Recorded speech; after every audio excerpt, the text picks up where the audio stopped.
Hello, everyone, and welcome to English Over Tea Listen and Speak Easy podcast. I'm Anna.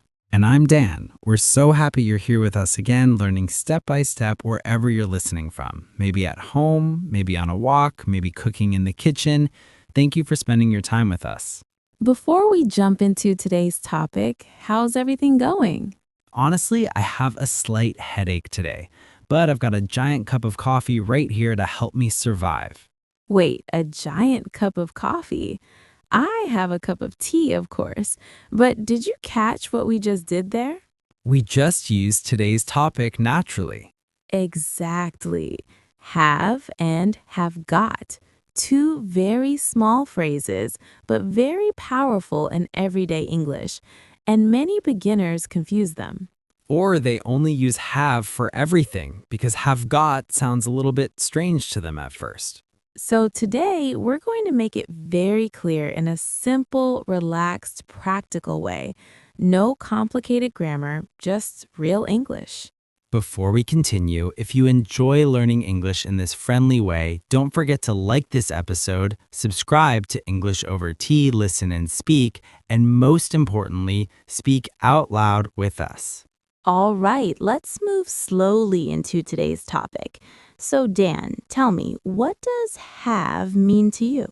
Well, have usually means possession. It means something belongs to you, like I have a car, I have a dog, I have a brother. Yes, that is the most common use. It is a very basic, very important verb in English. But what about have got? This is where learners get confused. They look at the word got and they think, wait, is this the past tense of get? Are we talking about the past? And the answer is no. That is the biggest secret today. When we say have got to talk about possession, we are talking about right now, the present. Let's break it down very clearly. I have a pen and I have got a pen mean exactly the same thing. Exactly the same thing. 100%. There is no difference in meaning. If you say, I have a sister, or I have got a sister, the person listening understands the exact same fact. So the natural question is, if they mean the same thing, why do we have two different ways to say it? English can be so frustrating sometimes. I know, but it's actually about style and where you live. Have got is extremely common in British English. If you go to London, you will hear have got all the time. And in American English, people usually just say have. They still understand have got, and they do use it sometimes, especially in speech, but have is considered more standard. But even in America, have got is very common in informal, everyday spoken English. You hear it in movies and songs on the street. Let's make it more natural. How do native speakers actually say have got? Because we don't usually pronounce every single letter perfectly. Good point. Native speakers almost always use a contraction. We don't say, I have got. We push the words together. We say, I've got. I've got. I've got. Try saying that out loud wherever you're listening. I've got. For example, I've got a problem. I've got a lot of time. She's got a beautiful house. Notice that. With he, she, and it, have changes to has. So she has got becomes she's got. This is why context matters. Many beginners hear she's got and they think she is got because she's usually means she is. But that sounds wrong. She is got makes no sense. In this case, the S stands for has. She has got. She's got. He's got a new job. It means he has a new job. Let's practice slowly. I will say a sentence with have, and Anna, you change it to have got using the natural contraction. I'm ready. I have a meeting at 3 o'clock. I've got a meeting at 3 o'clock. They have a nice garden. They've got a nice garden. He has a lot of energy today. He's got a lot of energy today. You see how common these words are. Yes, we use them almost every day. It sounds very relaxed and friendly. Now let's talk about things we don't exactly hold in our hands, things like illnesses or physical features.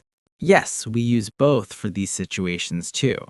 I have a cold or I've got a cold.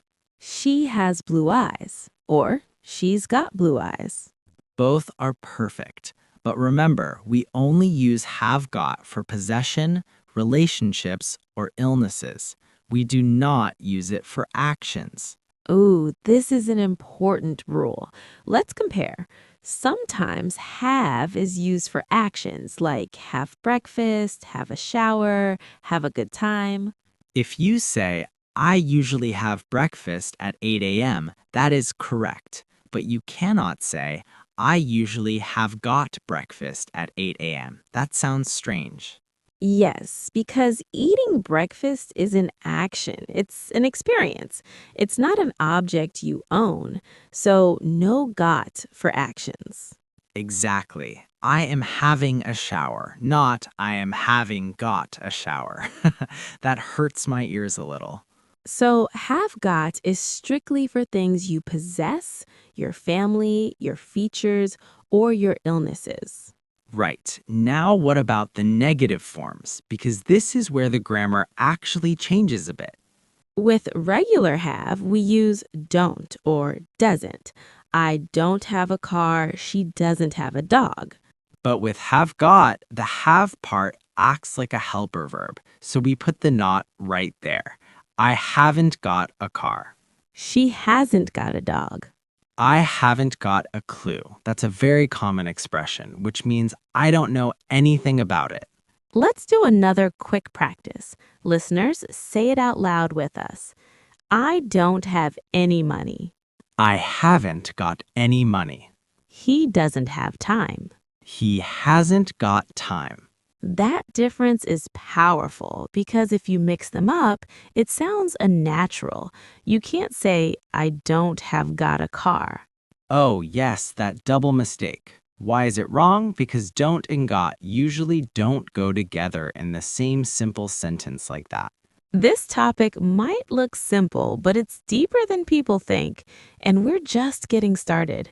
Now we'll go deeper into common mistakes, more daily conversation examples, and tricky situations where both words feel possible, because real English is not always black and white. But don't worry, we'll make it clear step by step.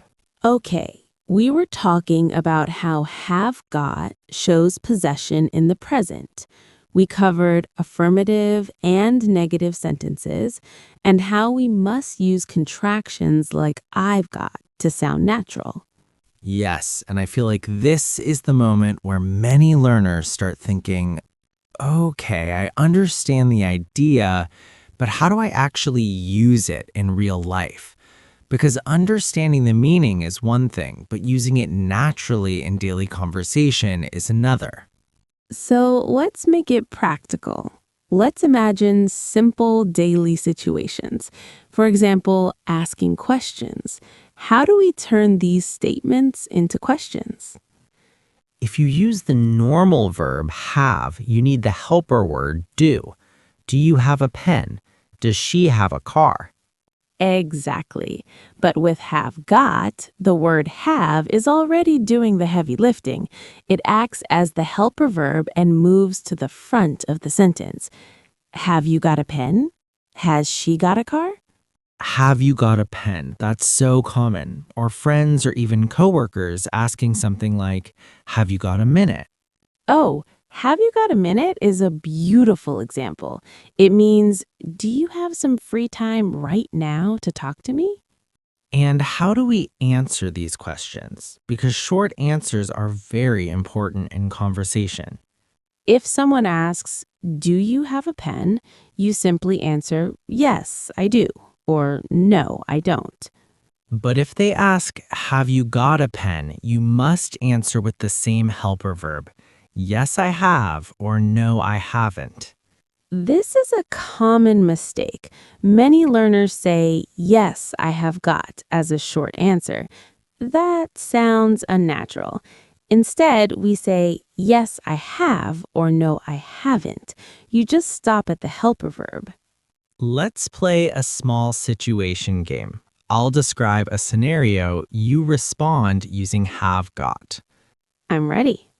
You are at the airport. You are desperately looking for your passport in your bag. Your friend wants to know if you possess it. What does your friend ask? My friend would ask, have you got your passport? Good. And what is your panicked short answer when you can't find it? No, I haven't. And then I start checking all my pockets.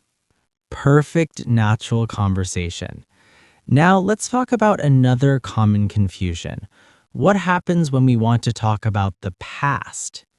Oh, yes, dangerous territory. Because have got is strictly for the present tense. This is a huge rule. Listen carefully, everyone. If you are talking about yesterday or last year or when you were a child, you must use had. You cannot use had got for past possession. Exactly. For example, when I was a kid, I had a bicycle. You cannot say, when I was a kid, I had got a bicycle. That sounds wrong. And what about the negative past? It becomes I didn't have a bicycle, not I hadn't got a bicycle. That's clear. So, have got is like a special, exclusive VIP club that only allows the present tense inside. I love that. A VIP club only for right now. Now, let's do a quick correction practice. I'll say a wrong sentence, you correct it. Oh, I love this part. This is where everyone at home becomes the English teacher. Exactly. So, listeners, don't just sit quietly. Say the correct sentence out loud. Ready? Ready? Sentence number 1. Does she has got a new phone? Ooh, something is wrong there. Yes. Think carefully. Is it grammar, word order, or verb form? We have the helper does in the word got mixed together. It's a grammatical collision.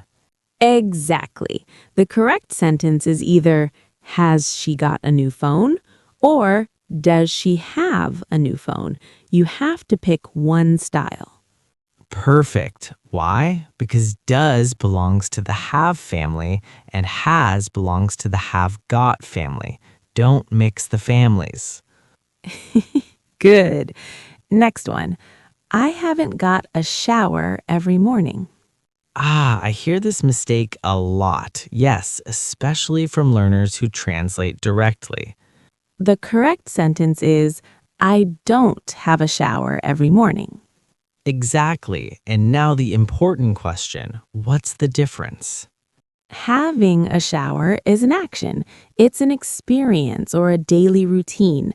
Remember, we don't use got for actions, only for physical things we own or features we possess. Perfect explanation. I feel proud. You should. Next sentence.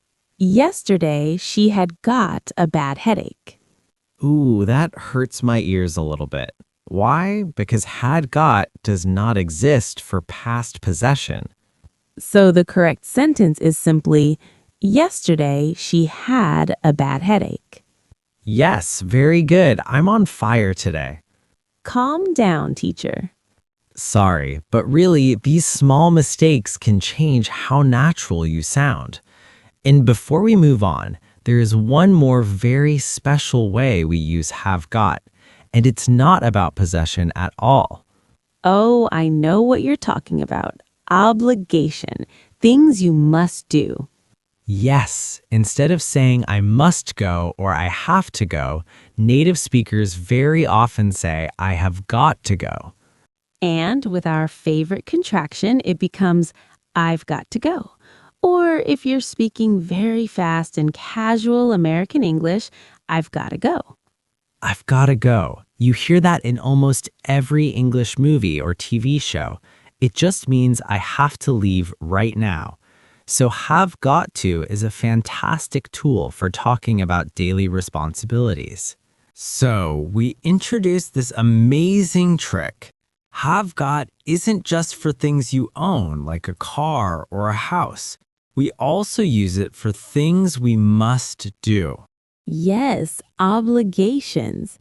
Instead of saying, I have to work late today, which is perfectly correct, you can say, I've got to work late today. It sounds so natural and so English. Let's listen to the difference. I have to call my mom. I've got to call my mom. The meaning is exactly the same, but I've got to sometimes feels a tiny bit more urgent, like it's pressing on your mind right now. Exactly. Language carries emotion, and that small addition of got can make your sentence feel more real and connected to the present moment. And remember that contraction rule we talked about? It applies here too. We don't usually say, I have got to go. We say, I've got to go. And in fast, everyday speech, especially in North America, got to blends together into gotta. So I've got to go becomes I gotta go. I gotta go. Haha, that's my favorite phrase when I want to escape a boring meeting.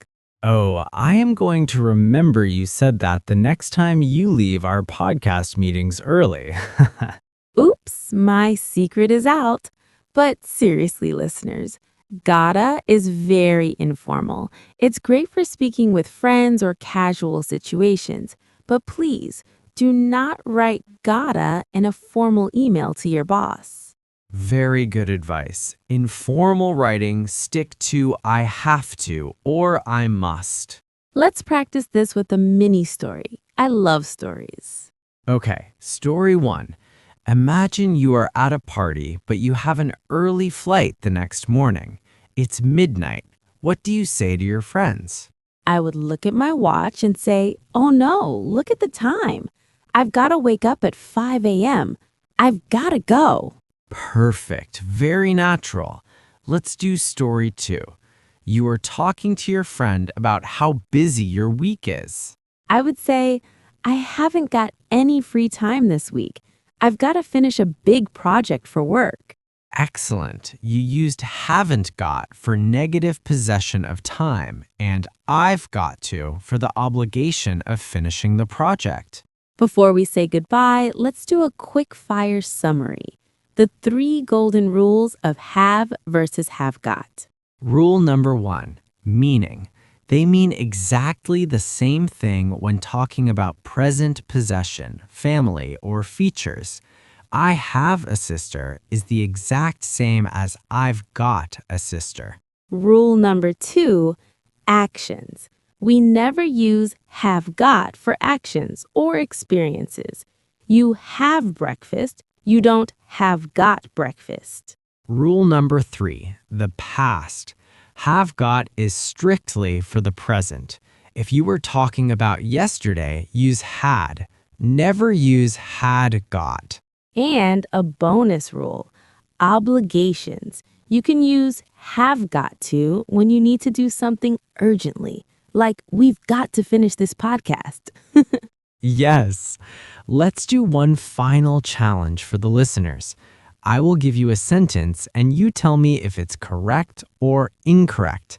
Listeners, answer out loud. Ready? Last year, I had got a beautiful apartment in the city. Incorrect, because we're talking about the past, last year. It should be last year I had a beautiful apartment. Great. Next one. She's got to go to the dentist tomorrow. Correct. She has an obligation, so she's gotta go is perfectly natural. What about this one? I'm having got a great time at this party. Oh, that's terrible. Incorrect. Having a good time is an experience. It should just be, I'm having a great time at this party. Excellent job, everyone at home. You know, small words are powerful. Have and have got look tiny, but they completely change the feeling of a sentence. They really do. And I think when learners understand emotional meaning, they remember words longer. Memory connects to feeling. So, one big tip for everyone listening: don't translate from your language. Exactly. In many languages, there's only one verb for to have. But in English, we have these two wonderful options to play with. Feel the situation. But if you're talking about the past or regular habits or actions like having lunch, stick with regular have. It's really that simple. And remember, language is not math. It's human, and humans are complicated. You don't have to be perfect. I still make mistakes sometimes, and I'm a native speaker. Haha. Me too. Sometimes we expect perfection, and when we make one small mistake, we panic. We think, oh no, my English is bad. But actually, it's just one small word. Write it down and practice it, because maybe you're still confused, but not for long. Not fluent, but getting better every day. That's the spirit. Before we finish today, I want to say something honest. Many English learners think small words don't matter, but mastering these tiny differences is exactly what helps you sound more like a native speaker. Exactly. So if today's episode helped you, don't forget to like this video, subscribe to the channel, and share it with a friend. And remember, you may not be perfect yet, but you're still improving, and that's what matters. See you in the next episode. Bye, everyone.